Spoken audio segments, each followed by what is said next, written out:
If you thought that you were confident in the Sun Devils last year, then you don't know who Champ Westbrooks is, so let me introduce you.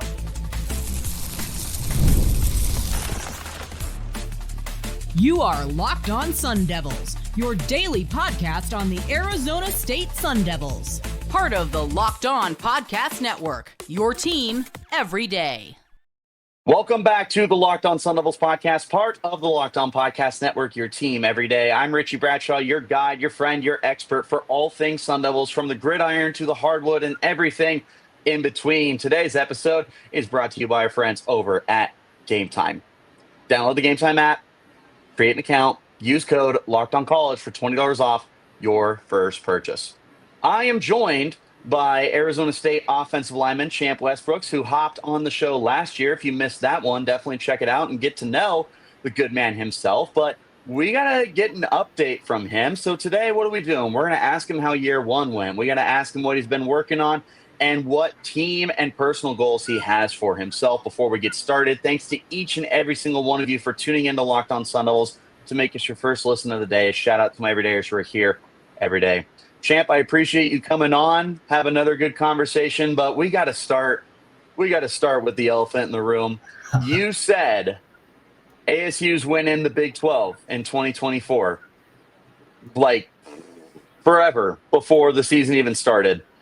You called your shot, and there was a lot of confident Sun Devil fans out there, but I don't think anyone was quite as confident as you. So break it down for me. What went into that level of confidence to throw it out there to the world where people could bookmark your tweet and screenshot it and save it for later?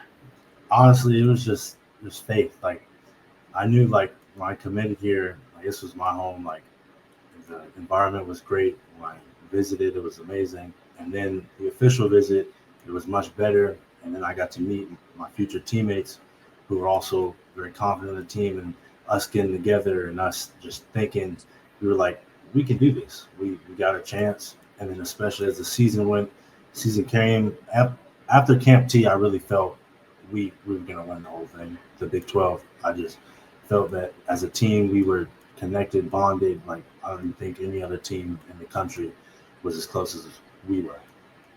Yeah, and, lo and behold, you guys go out there and prove it to everyone. That was a team that clearly went into the year with that chip on their shoulder of, we got some stuff to prove, we got some people to prove wrong. And I mean, that's exactly what came out of it. So at the time when you put that on Twitter, did you get any backlash? Was anyone making fun of you? Like, oh, come on, man. Like, that's got to be so dumb. Like, were you getting any of that, or no one bothered? Not on Twitter, but, like in high school, your friends definitely have their opinions. They think they're college experts. So, you got to try to have faith in your team. And, some of your friends they're going to get on you a little bit. But it was not big backlash, but I'm just glad that it came to be true. Did you hold any receipts? Did you text any of your buddies back or bookmark anything and be like, hey, I told you? I just let our our team do that for us with just winning it, like just being out there. I mean, there's no better way. What do they say? Talk with your pads? Yes, sir. And you guys did exactly that. So let's get into you personally, and we'll start off nice and easy. How do you think year one went for you? You got to redshirt, learn behind the scenes and everything, but how would you say it went overall? I think it went well. It was definitely a developmental year. I was putting on weight, getting stronger, smarter. I'm definitely a lot more confident in my ability and speaking up, becoming a leader. But definitely year one helped me to become the player I am right now. So it went well, for sure. What would you say was the biggest adjustment for you going from high school to the collegiate level? Definitely probably my physical just self, like that, the strength that comes in when you're older, you're in college, like that's definitely more definitive than just coming straight out of high school. So definitely that aspect of like, just, I need to get in the weight room. I need to get stronger if I want to play here. Like that was a big part. Was there any moments, any lessons that really stuck out to you, whether it was something that happened during a game or maybe during a practice or even a film session thing? Is there anything that really stuck out that helped push you through the season to take that next step? Yeah. In the film room, you have to grow up. You have to have tough skin. You have to be able to take criticism and learn and not just shut off and, kind of like ignore what your coach is saying. You have to be able to take that and learn and, make your game better with it. Because Coach T, he's hard. Like he'll give it to you straight. He'll tell you what you are, but you have to be able to like dissect through that and just see the lesson and see what he really means and how much he really wants to see from you. I like that you brought up Coach T because that's one of the things I wanted to talk with you about a little bit. What were some of the things that he really wanted you to work on individually? He comes up to you, he says, "Hey, champ, I like what you're doing here. These are the things that I think you can improve on." What were some of those things? He assigns you a goal, get better at this. Number one was weight. I had to get my weight up. I want to see the field. I'm at 285 right now, and the goal is 290. That's Um, awesome. yeah, so I'm trying to get there quickly, and then hopefully 300 later on. But definitely weight, and then on the field, my aggression. He emphasized that. He wants me to be more aggressive and more vocal. So I'm definitely working on those things, and I'll definitely be more aggressive coming next season. Yeah, one of the things that me and you got to talk about last year was you loved that you were able to play just about every position. If I remember correctly, you've lined up at 4 of 5 spots when you were in high school, or maybe you lined up at all of the spots. But is there any place that, as you were learning last year, just felt more natural? Obviously, you have the confidence that if I told you you're playing left tackle today, Champ's going to go out there and play left tackle. But was there any spot that just felt really comfortable? Like, hey, I think I want to become, a good center, a good guard, good right tackle, anything like that. I just want to be a good tackle. I want to be able to be versatile so I can play on both sides. That way, anyone goes down, I'm there on either side. So I just want to be. That's what I'm really working on. Just trying to be good at both or great at both. So I'm there available for the team. Was there anyone that really helped you on the team, not so much the coaching staff, in getting your mindset for the next level? Or maybe it was someone in your class, maybe it was one of the veterans. Who was someone that really kind of spoke out to you to get you ready? A lot of our unit, the linemen, like we're very close. So, and we're also very real. We have Coach T as our leader, so we have to be real. He doesn't allow anything other than that. So we're real with each other, and especially like I'll carpool with Ben to the workouts, and we'll have conversations. We'll talk, and he's like giving me advice from his years at Cal to now, and how he's grown, and he talks about how you need to mature and so that you're ready, be more of a leader. So definitely those talks with the older guys, Skrill, Max, Jalen Clem, like a lot of our older guys are there to help us, and that's what I want to be too. Bringing up Ben Coleman, I like that quite a bit because he's moving from guard to center this year. That'll be really interesting for us to pay attention to. But how do you view that as someone that is vocal in the locker room and will be making that change? Is there anything you're going to be really paying attention to with his transition? Because again, as you've talked with me before, like you've played all over the place. Like I think College Football 26 has you at center. You came in recruited. If I remember correctly, they told you they wanted you to play tackle and everything. So going all over the place. But what's that going to be like to see the one of the leaders in the room make a transition from one spot to another? Definitely after spring ball, I'm not concerned at all. I'm like glad that he's got it down, and it just shows the guys that Coach T's recruited, versatile guys that can play all over. Like we had last year, Emmett, who was playing guard and tackle. We had Sean last year playing center and guard. I think he played some tackle his freshman year. Our unit is all over the place. So I have full confidence that if we have a switch, especially with Ben, that being the biggest switch, I have full confidence that we're going to be prepared for that switch. Coming up next on this sit down with Champ Westbrooks, we got to ask the man about his growth, about his development. We're asking him where he wants to play, but what has that been looking like? That's coming up next on the Locked On Sun Devils podcast, part of the Locked On Podcast Network, your team every day. Today's episode is brought to you by our friends over at Game Time. We've all been there, logging on early, waiting forever for concert tickets to go on sale, only to lose your spot for a show you've been dying to see. Live music should be about making memories, not dealing with stress of ticket shopping. That's where Game Time comes in. Game Time makes getting concert tickets faster, easier than ever before. Prices will drop the closer it gets to showtime. You can save up to 60% off with their killer last-minute deals. If you're tired of endlessly scrolling looking for the best seat, Game Time has their zone deals to pick the best seats in the section for you. You can see what those seats look like with a panoramic view before you arrive, so you know what to expect. With Game Time, the price you see is the price you pay. There's no hidden fees. And if you're worried about what happens if your plans change, don't worry, because Game Time guarantees you have your best deal with cancellation protection and more. Take the guesswork out of buying concert tickets with Game Time. Download the Game Time app, create an account, use code LOCKEDONCollege for $20 off your first purchase. Again, terms apply, create an account, Locked On College, LOCKEDONCOLLEGE for $20 off. Download the Game Time app today. Last minute tickets, lowest price, guaranteed.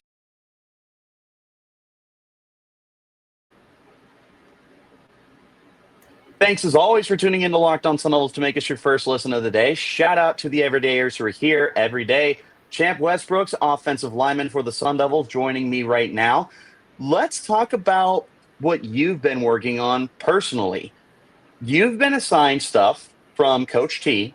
You've been assigned stuff from the guys in the locker room, the guys that are in your class, the guys who are upperclassmen on things that they want you to work on. What do you want to work on as far as on the field? I just want to make sure that I'm as close as perfect as I can.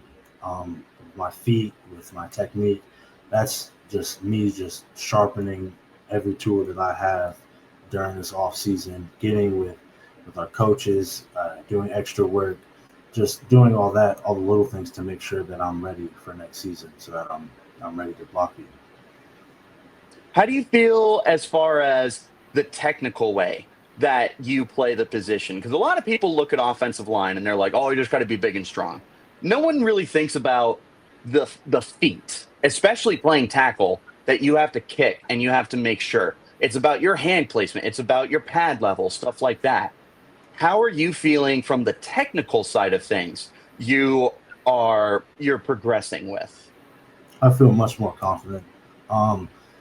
Near the end of spring ball, my feet were much better than they were last year. Coming in, my feet were slow, just long steps. But like near the end of spring ball, I was getting it down, getting fast feet, getting my hand placement right, kind of putting it all together. So I'm excited to see what happens when we get back out there during summer. Do you say that your footwork is definitely where you have made the most drastic improvement? Absolutely. Again, I think that's something that a lot of people don't really think about. Any casual football fans who throw the TV on, if they see something go wrong, they're like, oh, you got to hit the weight room. And that's not always the case. There's so much technique that goes into it. So very happy to know that the footwork is going into it and everything like that. What's an area that you went into the summer, into spring ball, and you felt very confident? I already got this down. I know what I'm doing. We can polish it and keep getting better. But if coach said, Champ, what is your biggest strength to the way you play? What would you have told coach? My athleticism. I definitely think that's helped me, stay on par with the competition and just stay in it.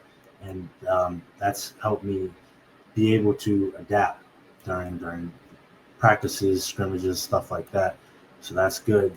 And it's just building around that athleticism, making sure that I'm using it to fully develop and just get better myself. With all the work that you've been doing, the classic question, do you prefer run blocking or pass blocking? We all know you want to do both. We all know that you excel at doing both, but which one do you like the most based off of how you have progressed in your first year? After progressing, like last year, I probably would have said pass blocking, but now I like to run more, especially inside zones. I have to shuffle.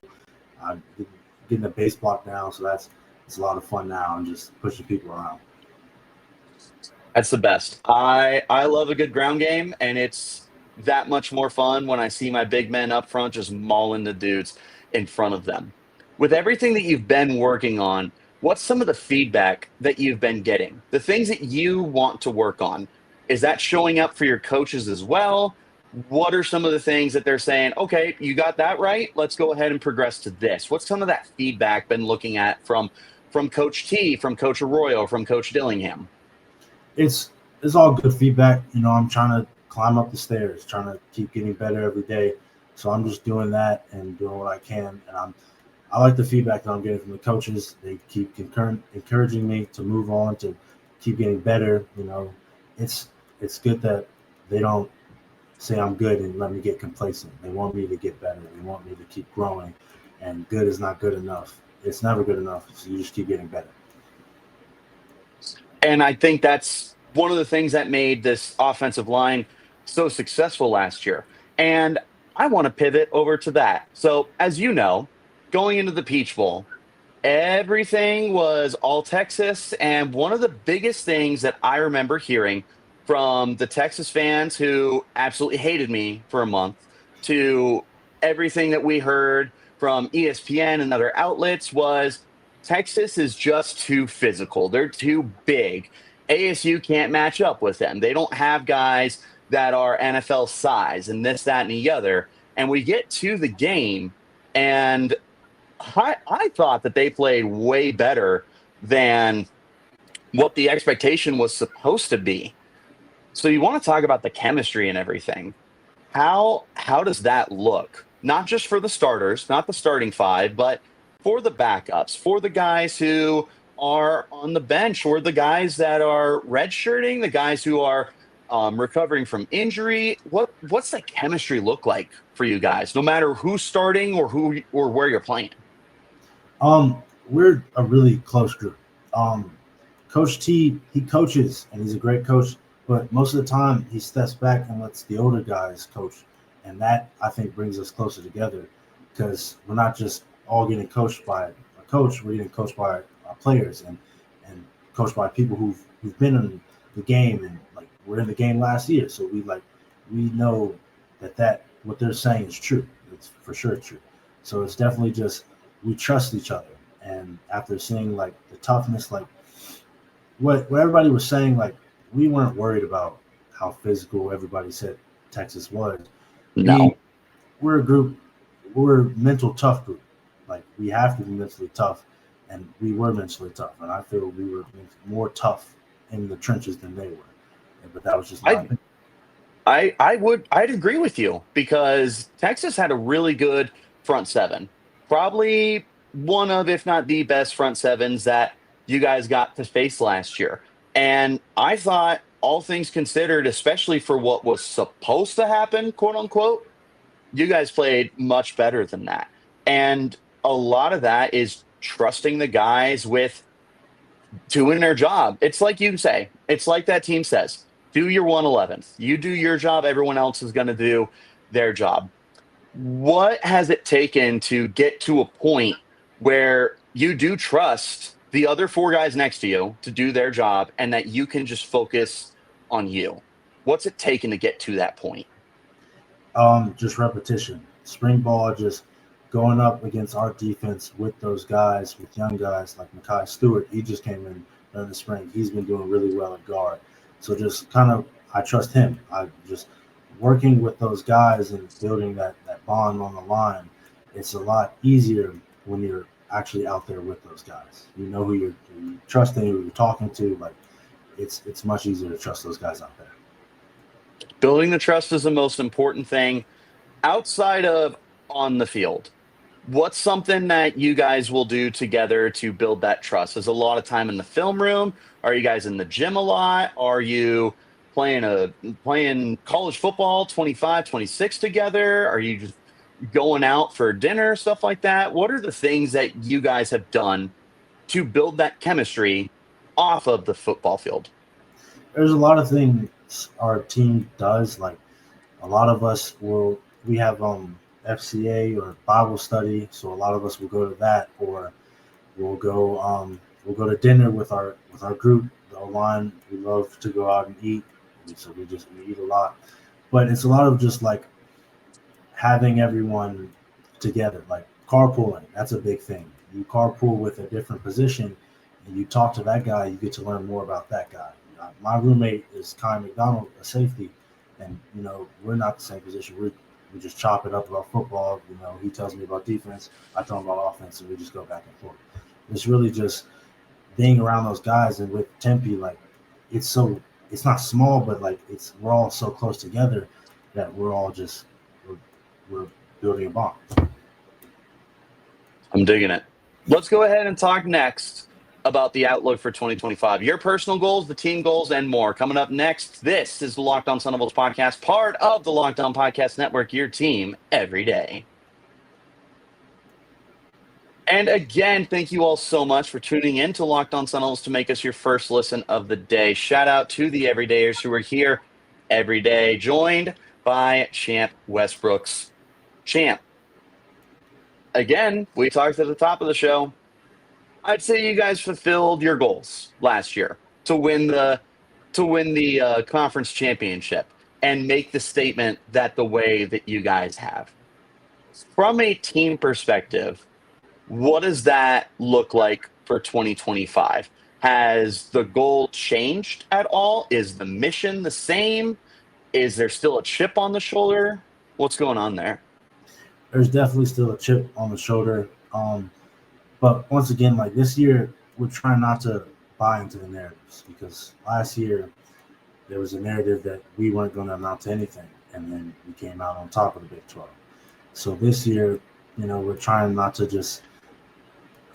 let the words stay over there and just be in the team, be committed to the team, be smart, tough, so that we can just focus on getting to the season and doing our thing again, being better than last year. One of the things that has been most interesting to me, and as a Sun Devil fan from the outside, it, to be frank, kind of pisses me off, is the way that everyone is focused on the rest of the conference. Oh, look at how much improvement Texas Tech has made through a transfer portal. Look at Kansas State and all their guys are returning. Utah made these moves, this, that, and the other. And it feels like all of the attention is going to the people who didn't win the conference last year. As the underdogs, and ASU was the underdogs for all intents and purposes last year, they will not be the underdogs this year. You are more than likely going to be favored in the vast majority of your games to win. But does that still provide the idea of like we're being disrespected? Yeah, we've always felt disrespected. Like I knew going into this year that once Scat got drafted, it was going to be the narrative of, oh, their running back is gone. What is this team going to do? We just can't buy into it.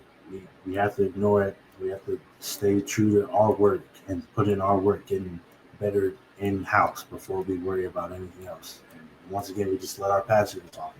Once we get to the season, whatever narratives there are, we'll see what happens with them. There's nothing more dangerous than a motivated team. We clearly saw that last year for you guys.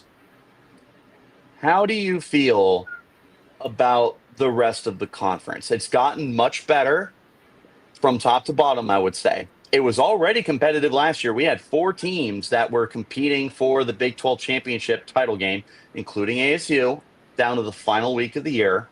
We're probably looking at another stacked conference this year that will be competitive and volatile and beat each other up. So what's your outlook on the Big 12? How are you feeling about the conference? I'm happy that it's competitive. I'm not going to say that there aren't good teams, because there are. So it's like we're gonna come into the season, we're gonna play good teams, and we are a good team. So we'll see what team is the best. Hoping that we are going to call our shot again with winning the Big 12. That's the goal. It's always the goal. But something that is really intriguing to me. I've been asked this many a times. I've asked other people many a times. ASU, what's the goal for 2025? What do we measure as success? And there's people that look at it and they go, oh, you got to win the Big 12, or this is a wasted season, or we just want to go to a bowl game, or, win a playoff game, win a national championship. Like, there's so many varying ideas of what a good season, a successful season looks like for ASU. How does that affect you and the guys in the room as far as like, wow, we have no consistency with what anyone wants us to do.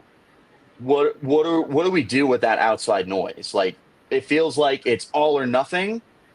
Is that the way that we feel? Are we just looking week to week? Kind of what's that like? It's funny because our view as a team is very different as the community's view. We love the community. We're thankful for the community and all that they bring. But I think that keeping our team's view inside the team is what helps us believe it more. It strengthens us. It's something between us that we're fighting for. And I think when we win, that is it's a reward. And it's like when we win, it's for the community. So like I think their views are like they're definitely varying out there, but inside we know what the goal is and we know what we're planning to do. Does it bother you at all when you hear people say it's Big 12 championship or bust? Like, if you guys won 10 games, but you finished third in the Big 12, and people come out and they say, oh, we wasted the season, blah, blah, blah. Does it bother you to know that if you don't win the Big 12, that there will be people who consider it a failure of a season, no matter what happens? No, I'm not really worried about like their thoughts on it. In the way of we're here to win. We have a goal that the team knows, and we're gonna stick to that goal, and we're gonna get that goal. We're gonna achieve it. I fully believe that. I don't think we'll fail this year. I don't. But it's just that what if is very, iffy. Sure. Let's talk about you now. What are some of the goals you have for the season? That can be off the field, maybe it's on the field. What are the things that by the end of the 2025 season, whether that's in November or in January, that you want to say you accomplished for yourself? That I was on the field. That's the main goal for this year, getting on the field, getting my feet wet so that I'm prepared for next year when I have to step into a bigger role. Just being on the field, it's different than at practice. Like, it's a game. There's a stadium that you're in. The noise is loud. There's nerves and everything. So just being in that environment is something I want to do, and that's the main goal. Iron sharpens iron. You're going to be competing with the guys in your room. You guys are all tight. You guys have great chemistry. What does that look like, though, when you're on the field, when you're in the practices, and you're competing for your jobs? Because Kenny Dillingham would probably tell you, like, no job is safe. Like, Sam Levitt could be beat out at any time by the guys behind him. And that would be true for the offensive line. So does that mentality shift at all? And you get on the field and you're like, oh, no, I gotta make sure I look way better than Max and Jalen and Sean and Ben and whoever else might be out there. Does that really shift the way that chemistry works for you guys? Not at all. We are focused on the team before anything. Nobody is bigger than the team, so we're not out there to sabotage each other. We're helping each other, and that makes us look better. If someone next to us doesn't know what to do and we know what to do, we're able to help that person. That makes us look better. Leaving them out there to dry, that doesn't make anybody look better. It makes the whole line look bad. Sam can get sacked. It's just bad looks. So just being able to be supportive of your teammates, that makes you look better. It gets you close to the field. What's the ultimate goal for this offensive line? What are we shooting for? Anything specific, or we're just going to go out there and be our best? We're just going to go out there and be our best. We're not a very expectation-based team because we know what we can do. So we don't set goals. We just go achieve them. So if there's a trophy in the O-line's future, we'll have it. A Joe Moore award would look pretty good, but I'll tell you what, at the end of the day, if you guys are doing your job, that's pretty much all that matters right now. So I appreciate it, champ. Before we wrap up here, is there anything that you would like to promote for yourself? Is there anyone that you would like to give a shout out to? Anything like that? I just want to thank God first. That's a big part. My faith is a big part off the field and on the field. So that's first and foremost. But really I'm thankful for my coaches, Dilly, Coach T, Coach Royal, all those guys, for my teammates. It's just they've all been helping me get better. And they all want to see me succeed so that the team can succeed. And I'm just thankful for them. And there you have it. Ladies and gentlemen, Champ Westbrooks, offensive lineman for the Arizona State Sun Devils. Champ, I appreciate you hopping by. Do you want to drop your Twitter tag? Do you maybe have a stream that you might do for playing any video games? Anything you want the people to follow you on? My Twitter is at Champ Westbrooks, and then my Instagram is at LilWestBeezy. I don't know about the streaming, maybe someday, but not right now.